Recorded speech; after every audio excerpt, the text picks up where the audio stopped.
Bien, muchachos, muy buenas noches. Les agradezco su puntualidad en la asistencia.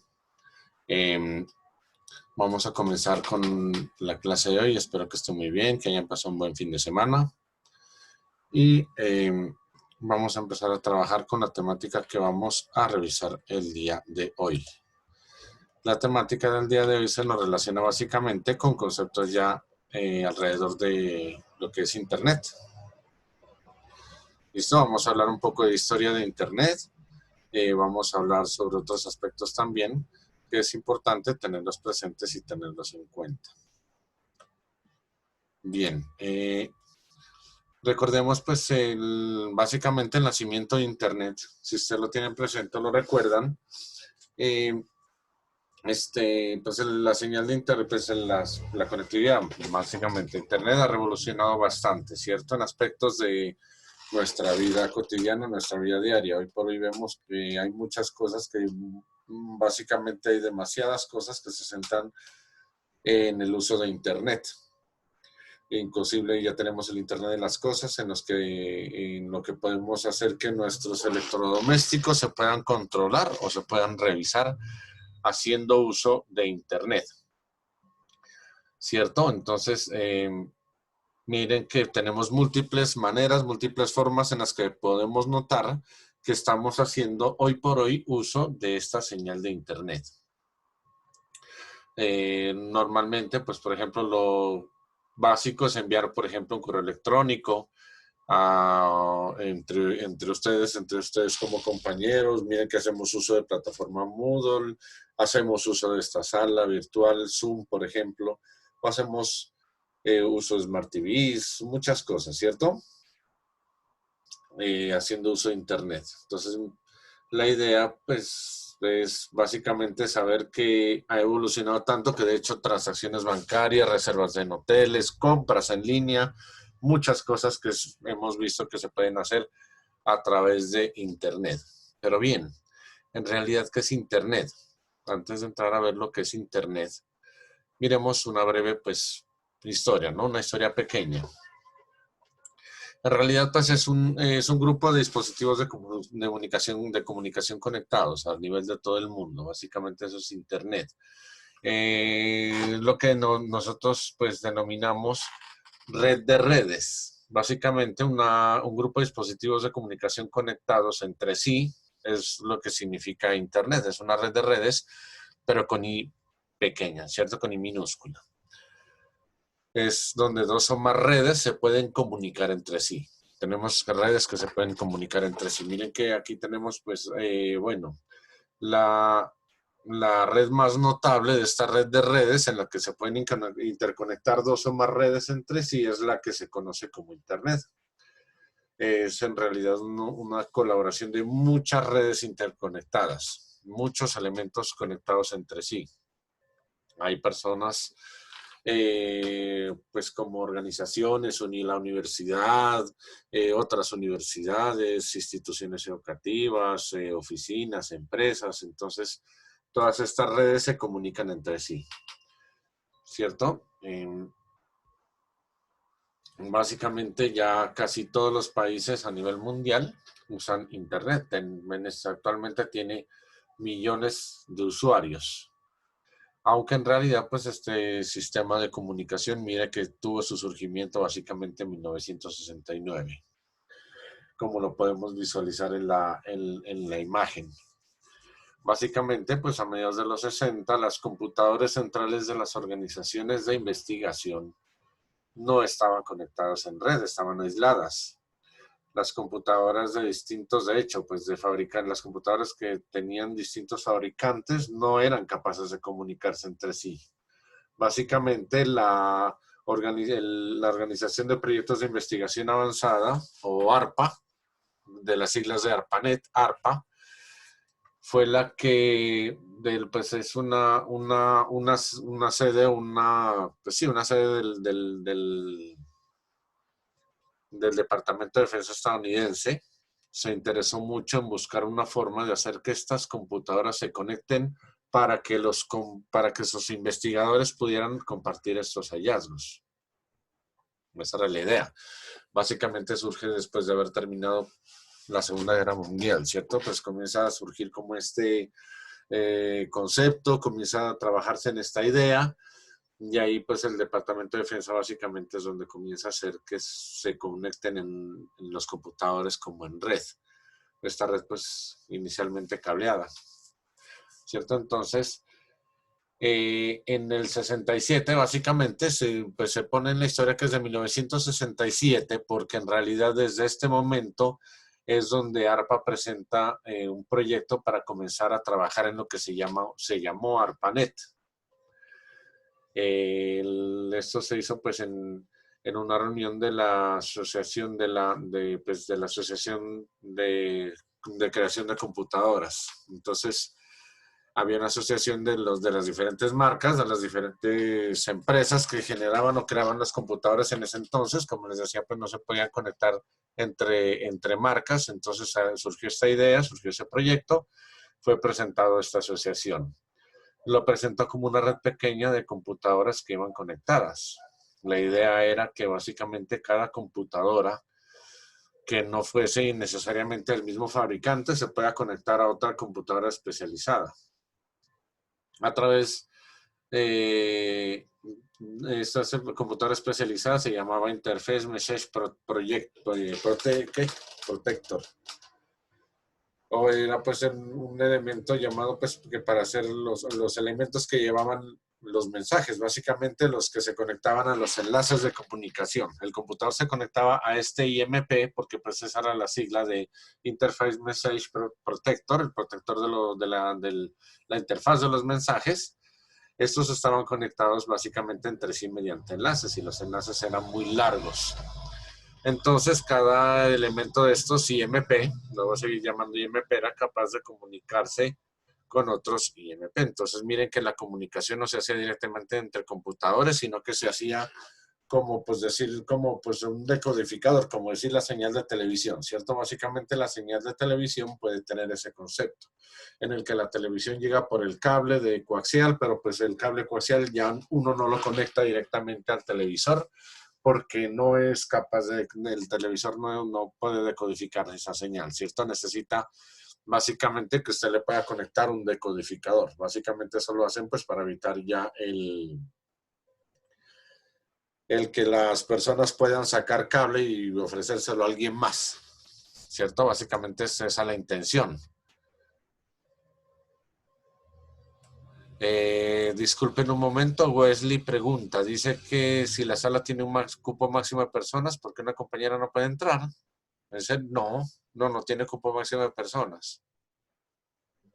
De hecho, pues en la sala, el cupo máximo sí, son hasta 100 personas. Pero ¿cuál es el error que le sale Wesley? Ella se puede comunicar contigo y te puede decir qué es lo que ocurre.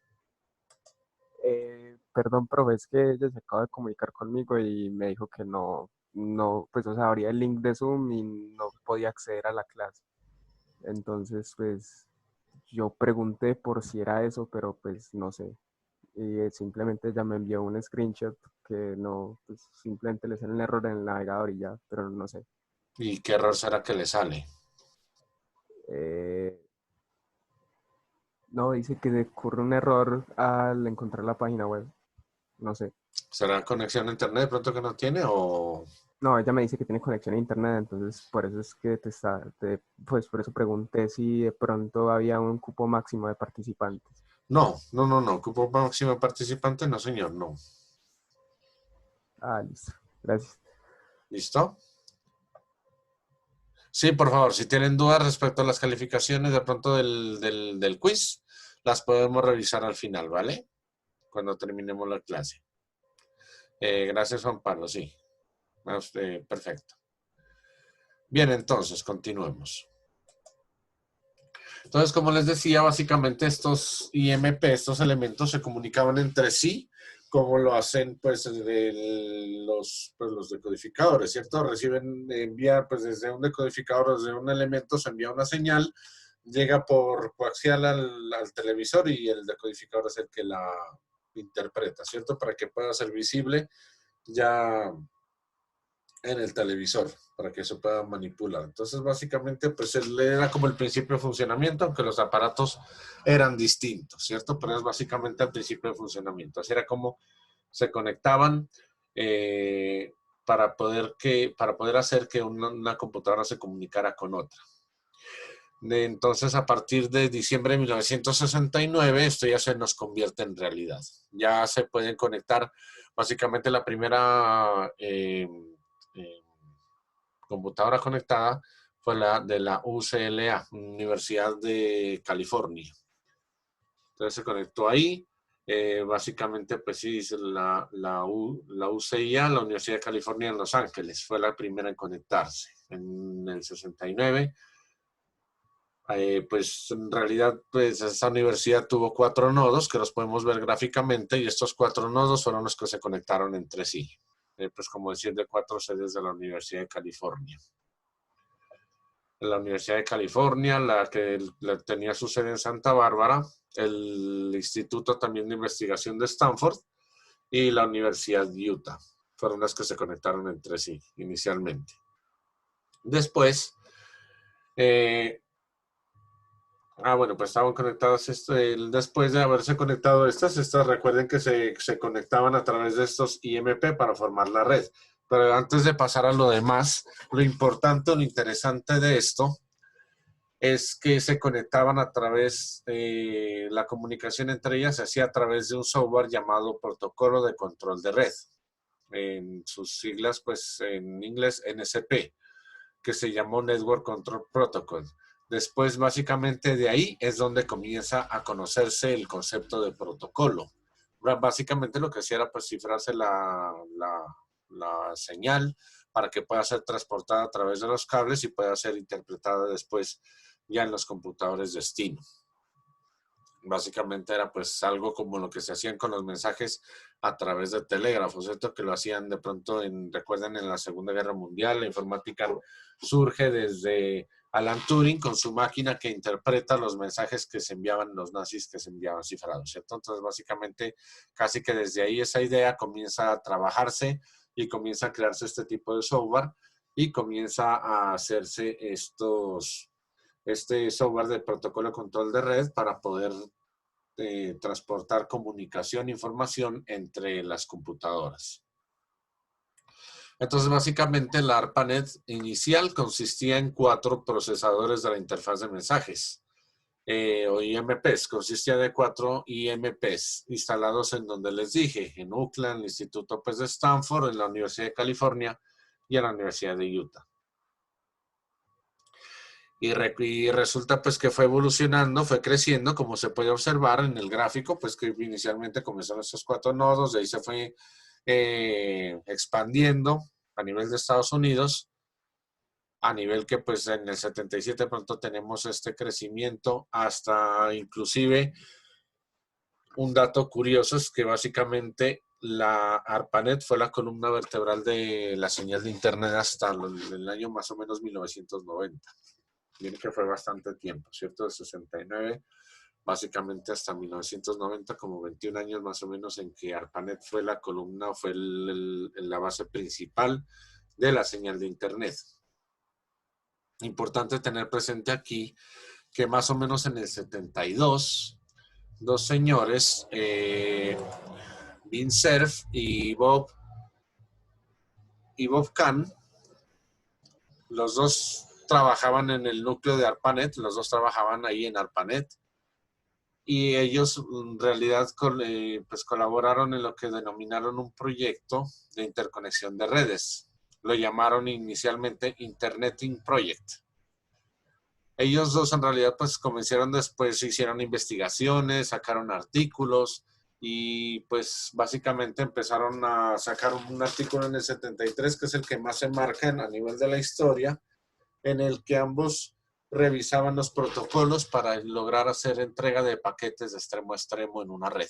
Establecieron las políticas de establecimiento pues, de envío de señales de extremo a extremo en una red, de un punto a otro.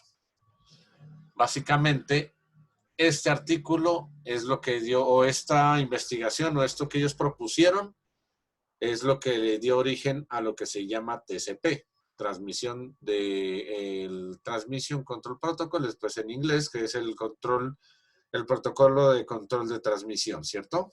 Y después, pues estos protocolos incluyen conceptos pues como el encapsulamiento, datagrama y pues otras funciones también, como las funciones de una pasarela con lo que conocemos como gateway, que eso básicamente se utiliza hoy por hoy, ¿cierto?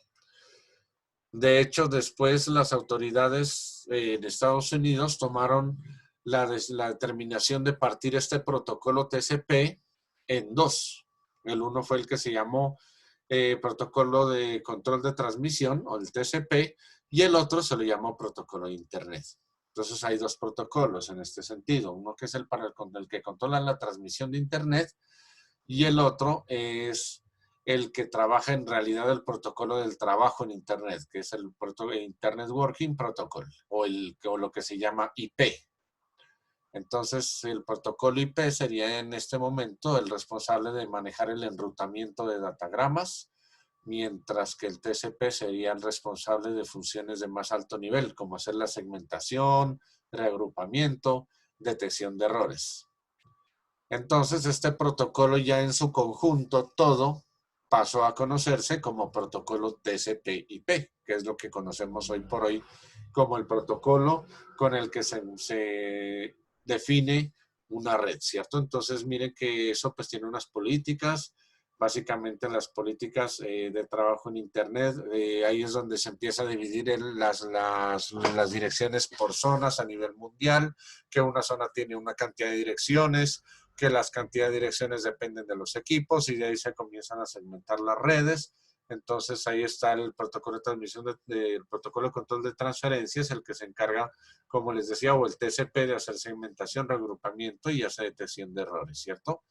Y el otro, el de la dirección IP, por eso es que uno le dice dirección IP, dirección de protocolo para el trabajo en Internet, que puede ser una dirección cuando se trabaja en una red local y es otra dirección cuando uno la trabaja a nivel, por ejemplo, de crecimiento en la red. Entonces aquí ya entran de pronto otros conceptos importantes que se deben tener en cuenta y se deben tener presentes. Y estos conceptos importantes obedecen a que, pues básicamente ya en la actualidad, desde este tiempo, Internet ha cambiado y ha evolucionado demasiado, ¿cierto? Ya no es una sencilla, pues ya no es una estructura sencilla como la conocíamos ahí o como se la pudo ver inicialmente. En realidad, pues está compuesta de muchas redes de área local, demasiadas. Y de hecho, por ejemplo, en sus hogares, ustedes tienen una pequeña red de área local, ¿cierto? Tienen una red pequeña en la que pueden conectar, por ejemplo, un celular, un computador o dos computadores a una misma red. Miren que ya son muchos los dispositivos que se conectan a Internet. Entonces está con básicamente pues la estructura que compone Internet a nivel internacional, pues ya es muy grande, ¿cierto? Ya es muy compleja. Es, pues como les decía, repito otra vez, pues es compuesta por muchas redes de área local y también de área amplia. Recuerden que tenemos la WAN y la LAN, ¿cierto? Y vienen conectadas entre sí. Entonces estas vienen unidas básicamente por pues, dispositivos de conexión y de conmutación.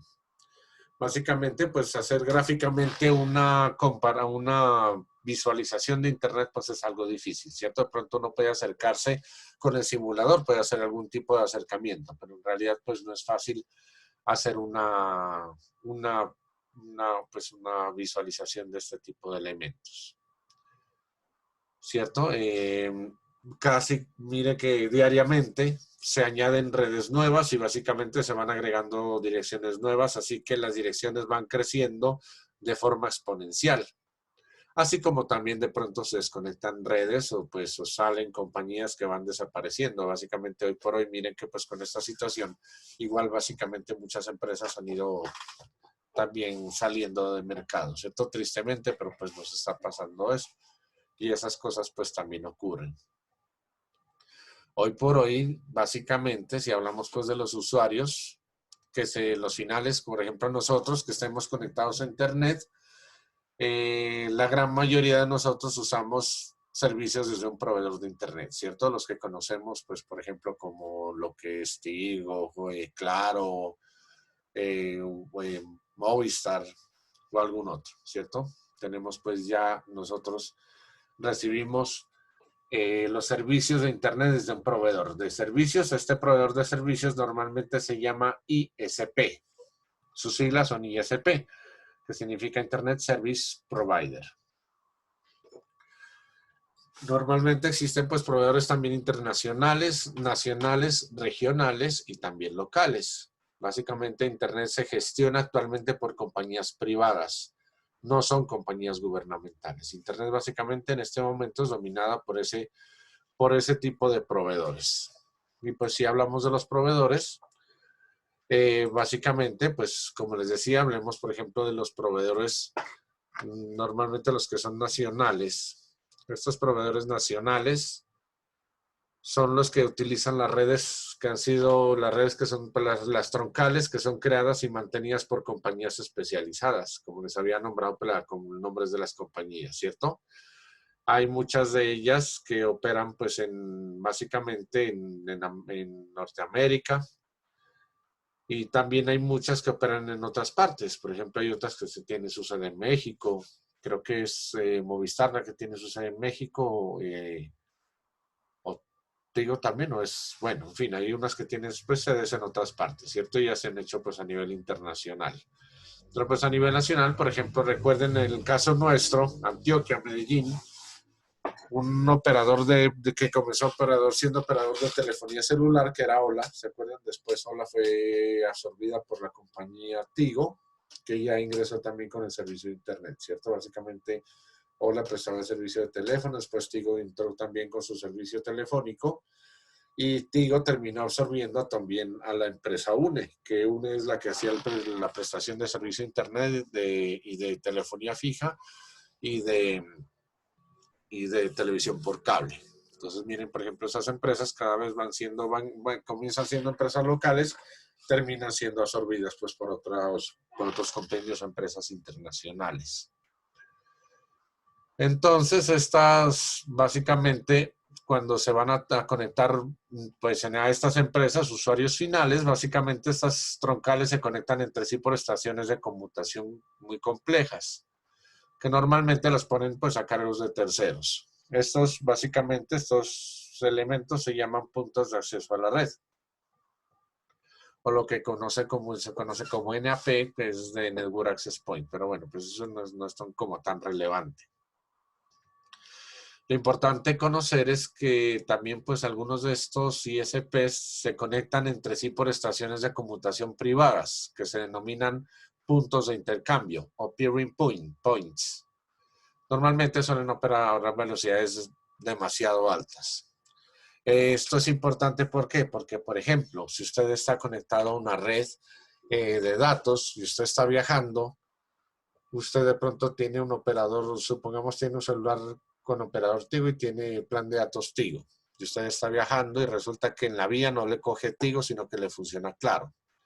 Entonces el celular se le puede conectar a Claro y usted sigue funcionando con su plan de datos. Así está conectado con otro operador, básicamente por lo que les acabo de mencionar, por estos puntos de intercambio que pueden existir a nivel de todo el país. Entonces por eso las compañías suelen hacer este tipo de intercambios. El operador le sigue descontando a usted lo mismo, pero pueden hacer uso de otro tipo de las empresas. El roaming, recordemos, bueno, también se hace parte de lo que se llama roaming, Edison, pero también es importante tenerlo en cuenta de acuerdo o respecto a, sí, el roaming, sí, es lo que se llama roaming también, pero recordemos pues que el roaming ya es algo como nacional, sí, básicamente ya ves esas políticas, muy bien, sí señor, gracias. Tenemos también los proveedores de servicio de Internet regional. Ya hemos hablado de los nacionales, recordemos que son internacionales, de todas maneras comienzan en algún punto siendo nacionales y pues que los absorben compañías internacionales y comienzan a trabajar con ellos, ¿cierto? Entonces tenemos los de servicio regional, también pues que se denominan así, ¿no? Proveedores de servicios regionales o ICP regionales, que son en realidad con ISPs que son muy pequeños conectados a uno o más ISPs nacionales. Estos en realidad están como en un tercer nivel de jerarquía, tienen menor velocidad. Entonces llegan hasta locales nacionales, llegan a los elementos regionales y pues en estos regionales bajan pues a una velocidad menor. Normalmente, por ejemplo, la velocidad que pueden pues o suelen operar los nacionales suele ser hasta 600 megabytes por segundo. Claro que ya hoy por hoy con fibra óptica la velocidad puede disminuir, es un poco mejor, es un poco menor, ¿cierto?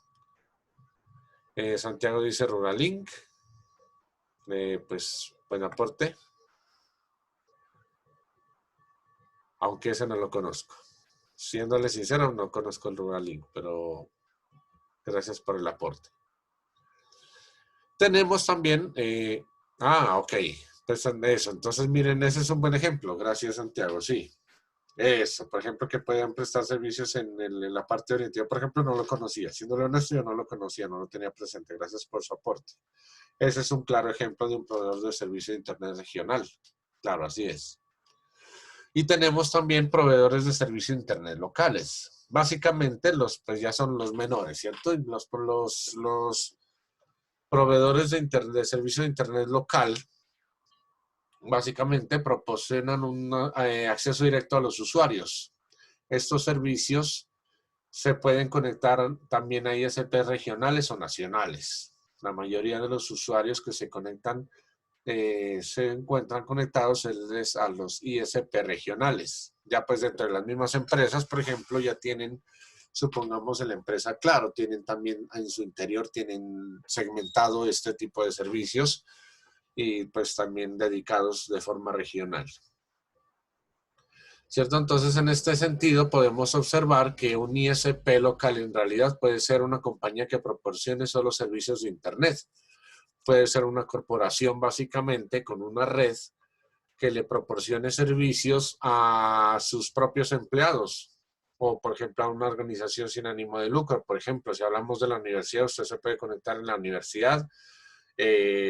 Básicamente usted necesita de pronto tener una dirección IP, ¿cierto? O dependiendo de la universidad en la que se conecta, hay algunas que le solicitan, por ejemplo, su cuenta de correo electrónico o la cuenta con la que se conecta al servicio de calificaciones o al sistema de calificaciones, en fin, etcétera. Pero entonces miren que estos son ejemplos, una universidad básicamente que tiene su propia red. Este es un prestador de servicio de red local, en el que usted puede acceder a Internet.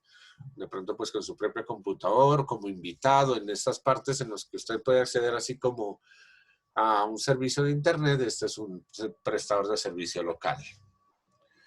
Bueno, y ya pues para entrar un poco más en materia, vamos a entrar a hablar sobre los protocolos. Ya hemos hablado del servicio de Internet. El servicio de Internet básicamente se conecta a través de los protocolos, ¿cierto? Y al hablar de protocolos, en realidad pues estamos estableciendo que la comunicación entre redes de computadoras se llevan o se ejecutan básicamente entre distintas entidades de diferentes sistemas. Los sistemas no son iguales entre las conexiones o entre las redes, ¿cierto? Miren que una entidad básicamente lo podemos asumir como cualquier cosa capaz de enviar o recibir información. Hablemoslo pues como entidad, bien sea computador, un dispositivo móvil, una tablet, un dispositivo electrónico que sea capaz de conectarse a Internet. Por ejemplo, recordemos que ya pues las neveras se pueden conectar a Internet, los nevecones, etc. Entonces, cualquier dispositivo que se pueda conectar a Internet lo vamos a denominar pues entidad, ¿cierto? Y en realidad no es suficiente con que dos entidades se envíen secuencias de bits entre sí para que se puedan entender. En realidad, pues para que pueda existir esta comunicación, si usted tiene una entidad y tiene otra entidad y quiere que se comuniquen esas dos entidades entre sí, básicamente no es suficiente con que tengan, pues, que puedan compartir bits. No es, por ejemplo, suficiente con tener un cable conectado entre un computador y otro para que se entiendan. Y ustedes de pronto lo habrán podido comprobar o se lo puede experimentar.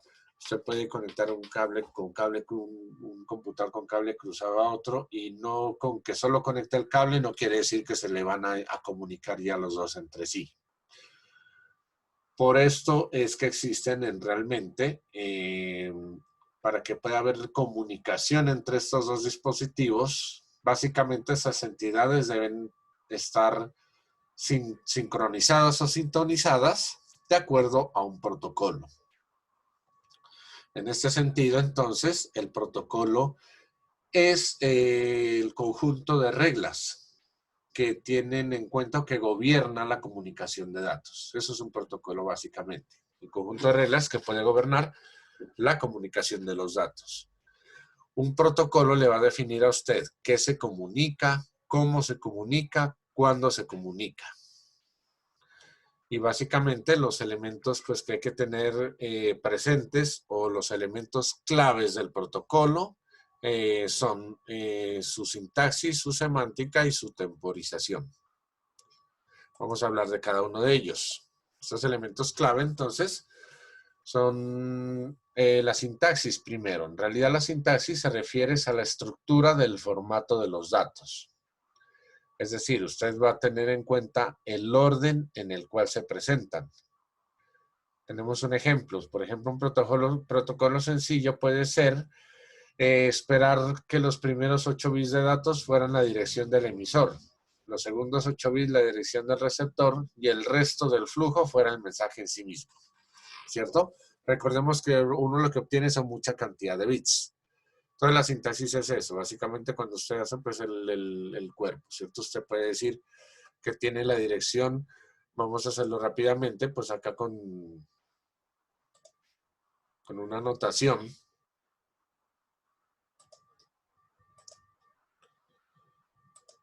Vamos a decir, por ejemplo, que tenemos la dirección 101, 111, 01, 0111. Por ejemplo, tenemos todas estas direcciones que se van a transmitir de forma de bits, ¿cierto? De forma binaria hacia un computador.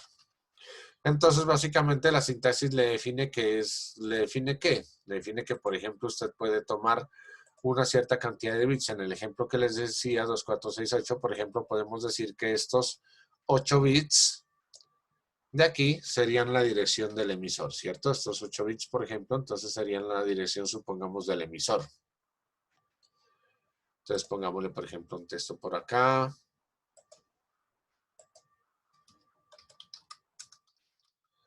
Entonces sería la información o la dirección del emisor, ¿cierto? Supongamos esos 8 bits. De ahí tendríamos otros 8 bits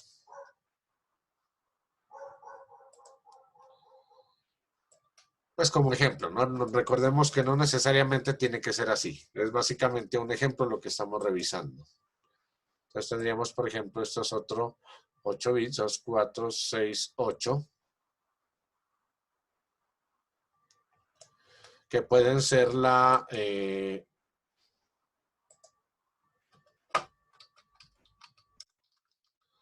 dirección o la información del receptor,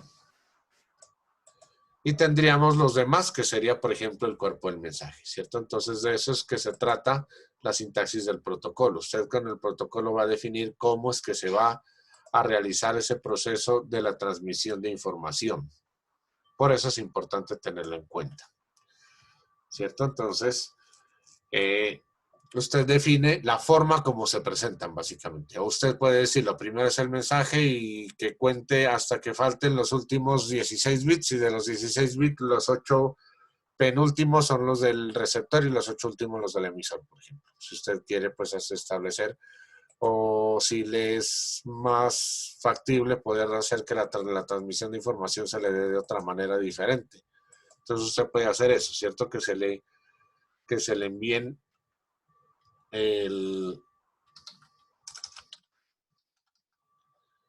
su mensaje. Entonces recordemos que básicamente es para poder comunicar los elementos entre sí, ¿cierto? Entonces eso es lo que obedece a la sintaxis. Si es claro lo de la sintaxis hasta ahí, pues básicamente cómo usted presenta la información. ¿Listo? Además de la sintaxis, también tenemos, como lo habíamos mencionado, la semántica. La palabra semántica, recordemos que se refiere al significado de cada sección de bits. Es decir, cómo se va a interpretar un determinado patrón, qué acción se va a tener en cuenta o se va a tomar basado en esta representación de bits. Usted puede tener en cuenta, por ejemplo, una dirección identifica una ruta o si va a tomar el destino final del mensaje, etcétera. La semántica le dice a usted entonces cómo es que se debe interpretar esta codificación, ¿cierto? En la que usted dice, por ejemplo, que son 8 bits para determinar, por ejemplo, el código del emisor o del receptor, etcétera. Y el otro elemento clave del protocolo es la temporización. La temporización en realidad define dos características. Define cuándo, en qué momento se deberían enviar los datos y también le define a usted con qué velocidad deben ser enviados. Tengamos, por ejemplo, podemos tener si nosotros vemos que un emisor produce los datos a una velocidad de 100 megabytes por segundo, pero el receptor, por ejemplo, solamente los puede procesar a 1 megabyte por segundo, entonces la transmisión va a sobrecargar al receptor y va a perder gran cantidad de datos. Entonces, en este caso, básicamente se debe especificar la temporización, ¿cierto? Básicamente la temporización va a ser a la velocidad a la que tenga el que menor velocidad posee, en este caso el receptor. Básicamente se va a tener que trabajar esa velocidad del receptor para poder recibir datos. Por eso es que, por ejemplo, usted puede tener una conexión en internet en su hogar que sea el canal, usted puede decir en su hogar tiene un canal de 20 megabytes, supongamos, ¿cierto? Un canal de 20 megabytes, que hoy por hoy pues ya es factible conseguirlo así, antes, pero eso es lo que se conseguía solamente en empresas grandes o en universidades, pero ya pues en los hogares puede llegar a buenas velocidades. Entonces supongamos que tiene un canal dedicado a usted de 20 megabytes. Usted mide la velocidad y la velocidad suya de descarga es de 20 megabytes. De carga suele ser menor, pero de descarga supongamos que son 20 megabytes. Y resulta que usted está descargando un software, está descargando usted un programa X cualquiera, de algún servidor, lo está descargando. Y cuando lo descarga, usted se da cuenta que la velocidad de descarga no le llega a los 20 megabytes. Básicamente le puede llegar, si acaso, a 1 megabyte. Normalmente llega como hasta 1 megabyte. Habrán pocos servidores en los que usted pueda aumentar la velocidad. O bueno, si usted ya hace una descarga a través de un gestor de descargas, que el gestor de descargas lo que hace es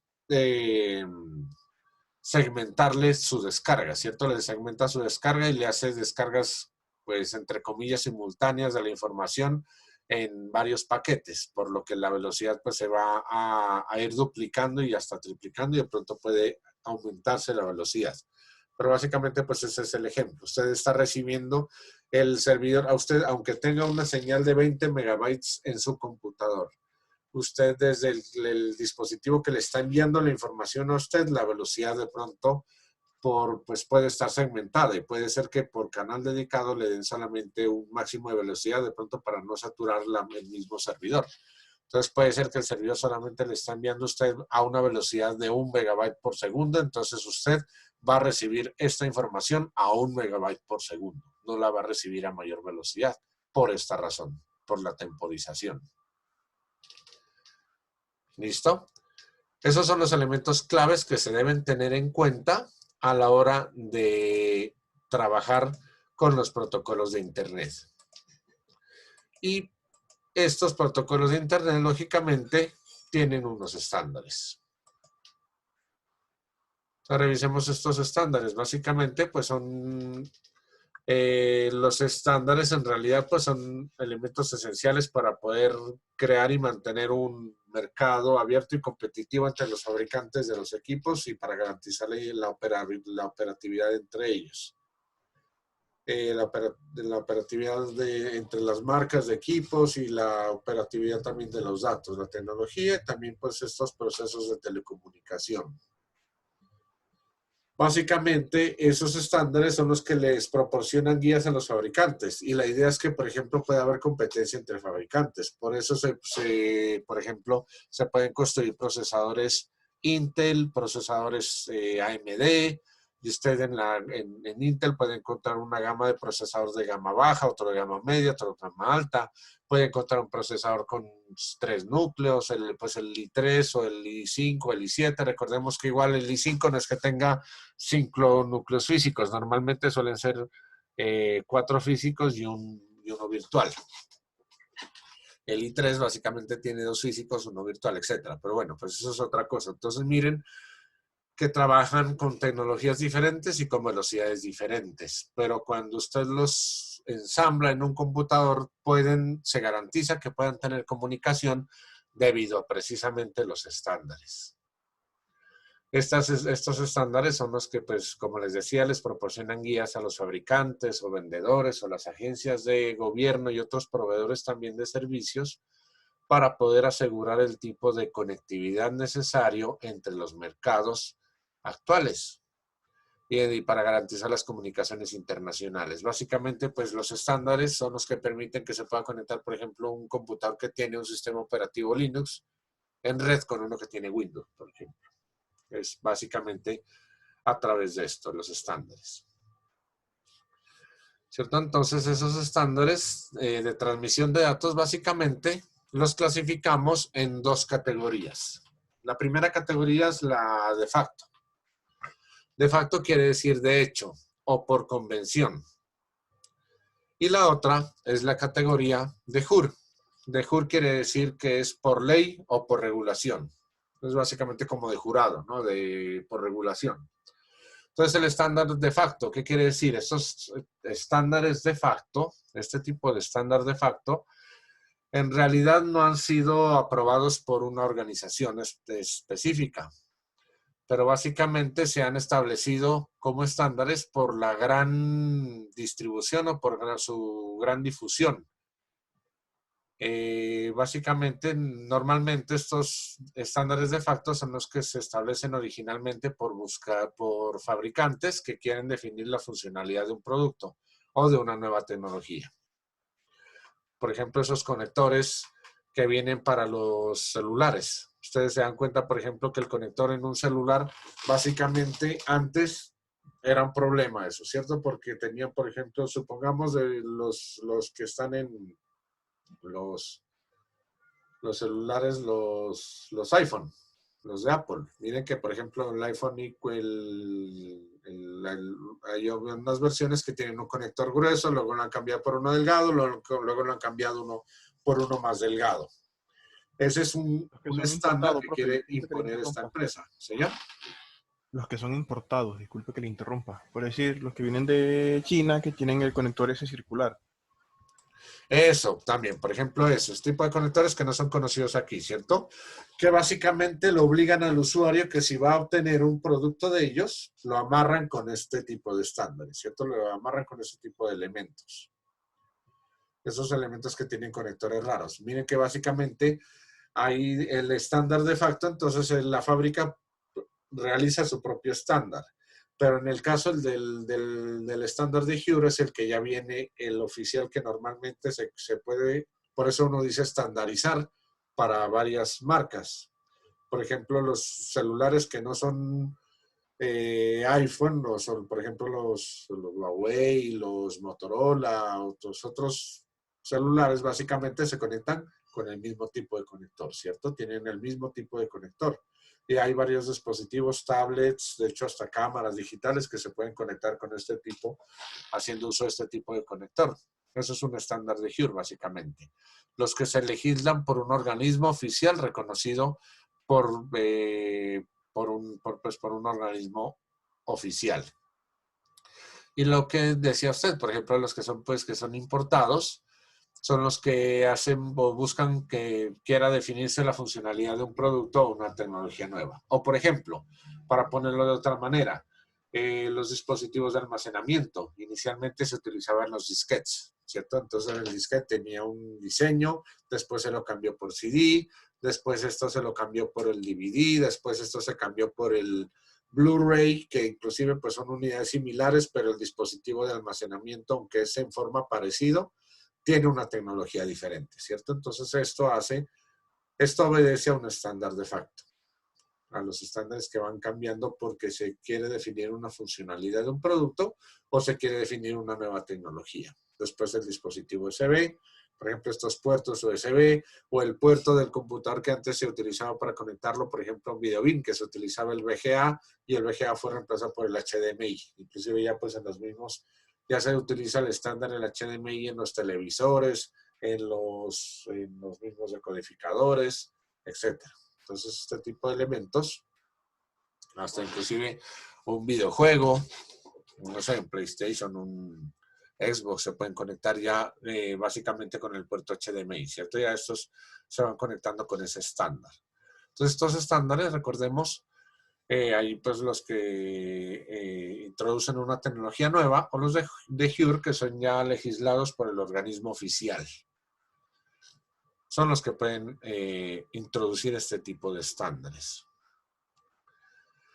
Y por ser pueden oficial se reconocen por unos organismos. Entonces los organismos, para definir esos estándares, básicamente, pues vamos a ver algunos de ellos, pues los principales. El uno es la Organización Internacional de Estandarización, que por sus siglas se conoce como ISO, ¿cierto? International Organization of Standardization. No se puede poner iOS porque iOS, recuerden, es el sistema operativo de Apple, entonces por eso no le colocaron iOS, sino ISO. O por otras, pues, también situaciones. ISO, recordemos, es un organismo multinacional.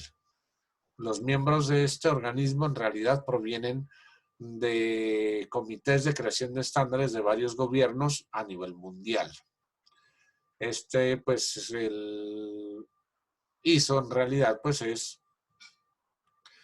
es muy activo en el desarrollo de la cooperación de los ámbitos científicos, tecnológicos y de actividades económicas.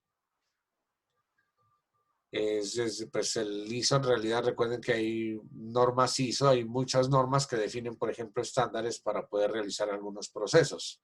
Están normales, por ejemplo, si han revisado aspectos que tienen que ver con gestión de calidad. Por ejemplo, está el estándar ISO 9000. Entonces, estos son estándares que se definen para realizar procesos. Básicamente, como pasos para poder llevar a cabo un proceso. Entonces, le dice que el paso más efectivo para realizar un proceso, ya pues después de una larga investigación, es de determinada manera. Entonces, todo esto se puede definir a través de estas organizaciones de estandarización. Formas pues de hacer las cosas, ¿cierto? Otra de ellas es, bueno, se fueron saliendo todas de una vez. Bueno, el sector de estandarización de la Unión de Telecomunicaciones Internacional o International Telecommunications Union, Telecommunication Standard Sector, se llama ITU-T. Básicamente esta entidad a principios de las décadas de los 60, definían varios países, habían definido estándares nacionales para telecomunicaciones a través de esta entidad. Pero básicamente no tenían mucha compatibilidad internacional. Entonces, las Naciones Unidas, básicamente, como parte de su unión internacional, resolvieron este problema conformando un comité denominado Comité Constitutivo para la Telefonía y la Telegrafía Internacional, lo que se llamó CCITT.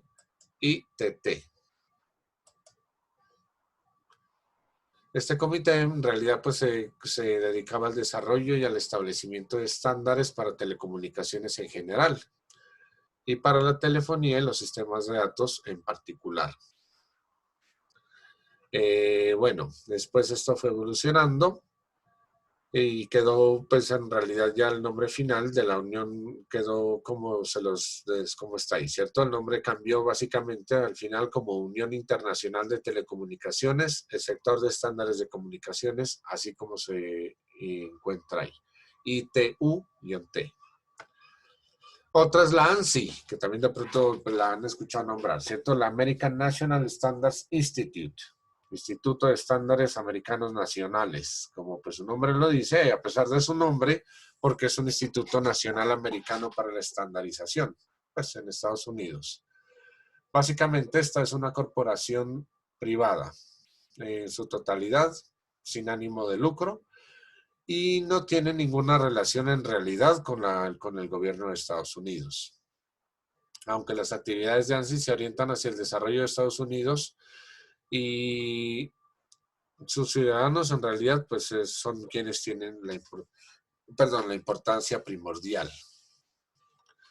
El otro instituto, pues que lo podemos ver ahí, el IEEE, el Instituto de Ingenieros Eléctricos y Electrónicos, es la mayor sociedad profesional que existe a nivel mundial en la ingeniería.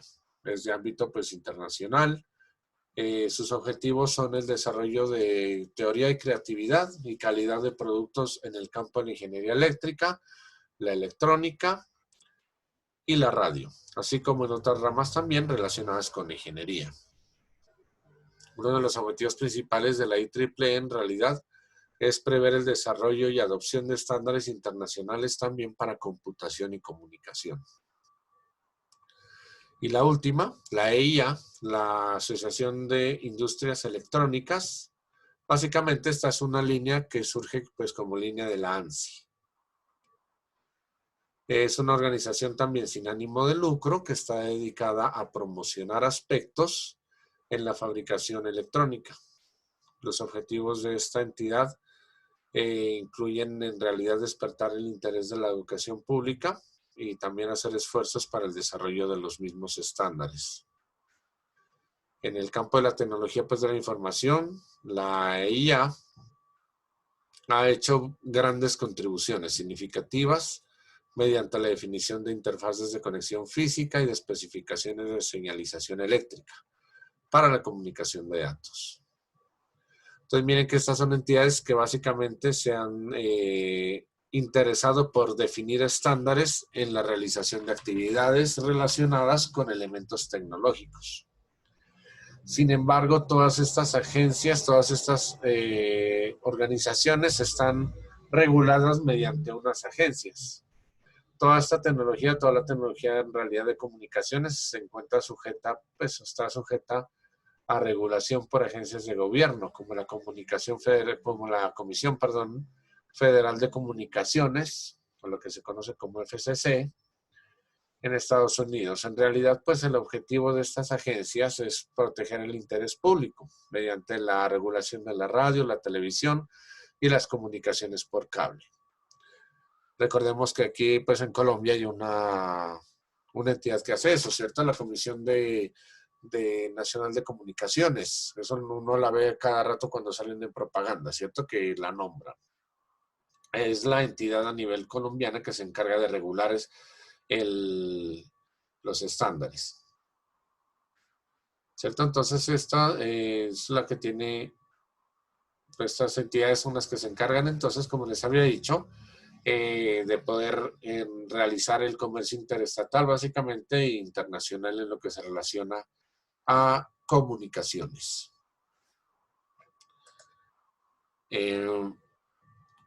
Básicamente, pues en cuanto a Internet, recordemos que ya pues empezamos a hablar de los estándares en Internet.